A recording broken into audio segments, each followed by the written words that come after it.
அநியாயமா போலீஸ் கார்ல மோதி 3 உசுறு போச்சே. 3 உயிர் பேருக்கு காரணம் சொல்லாம வண்டி டிரைவர் ஓடி போயிட்டாப்ல.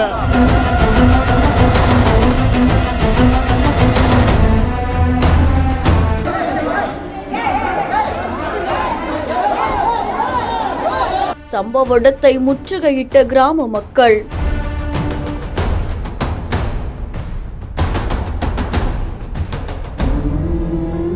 பேச்சுவார்த்தை நடத்திய போலீசார். மதுரை மாவட்டம் சிட்டப்பட்டியை சேர்ந்த 25 வயதாகக்கூடிய பிரசாத் அப்படின்றவங்க அவங்களுடைய மனைவி சத்யாவை தொடர்ந்து 2 வயது குழந்தை 3 பேரும் தன்னுடைய உறவினருடைய இறுதி சடங்குக்கு போயிருக்காங்க. அப்போ மறுபடியும் திரும்பி இருசக்கர வாகனத்துல மதுரை நோக்கி அவங்க வந்துட்டு இருக்கும் பொழுது அவங்க கூட அதே ஊரை சேர்ந்த 25 வயதாகக்கூடிய ஈஸ்வரி அப்படின்றவங்களும் பயணிச்சிருக்காங்களாமா. 4 பேரும் ஒரே இருசக்கர வாகனத்துல மதுரை நோக்கி போயிட்டு இருக்கும் பொழுது சக்குடி பக்கத்துல எதிர்க்க வந்த ராமநாதபுரம் மாவட்டம் போலீஸ் வாகனமும் இந்த இருசக்கர வாகனமும் மோதினதுல பிரசாத் சம்பவ இடத்திலேயே பரிதாபமா உயிரிழந்துட்டாங்க. மனைவியும் மகனும் மருத்துவமனைக்கு கொண்டு போற வழியில உயிரிழந்துட்டாங்க அப்படின்னு தெரிவிக்கப்பட்டிருக்கு. சோனை ஈஸ்வரி அப்படின்றவங்க சிகிச்சைக்காக மருத்துவமனையில் அனுமதிக்கப்பட்டிருக்காங்களாம். இந்த சம்பவத்தால் அதிர்ச்சி அடைந்த உறவினர்கள் உடலை எடுக்க விடாம அந்த விபத்து நடந்த இடத்துல முற்றுகையிட்டு போராட்டத்துல ஈடுபட்டு வந்திருக்காங்க. இந்த சம்பவம் தொடர்பா சிவகங்கை டிஎஸ்பி சிவபிரசாத் அப்படின்றவங்க உறவினர்கள் கிட்ட பேச்சுவார்த்தை நடத்திட்டு வந்திருக்காங்க அப்படின்னு தெரிவிக்கப்பட்டிருக்கு.